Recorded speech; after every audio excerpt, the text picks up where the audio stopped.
Біздің бұйыл тірілікшілікте продукция алуға құйылған бұрыш дұрыстық. Біздің бүйінскенде сүт бойынша да бір сиырға 13 литр, өткен ел білен біз %5%. Сахараныз бойынша да біздің 95%-тан артық район бойынша. Нәрсе қолған дұрыс иттіріп, қышлату чырында основном яқшы продукция алып, тірліклерін яқшы иттіріп, ашатып, içirip, vakıtından kışını matır ettirip çıkıyor bizim bütün mümkünler.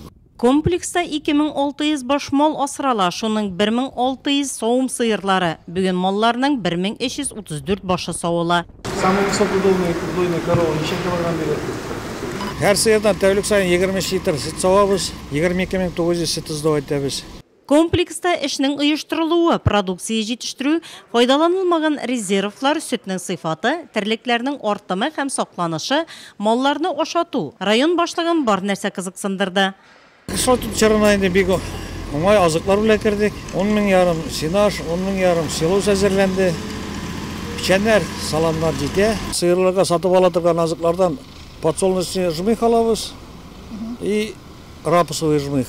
Кышкы шырда продукция жетіштіруіне кеметмеу, мұның ішін малларны қарау һәм ашатуға зор иқтибар беру. Район баштығы Равил Кузеров тірлікшілік комплексы коллективі алдына шундай борыш қойды.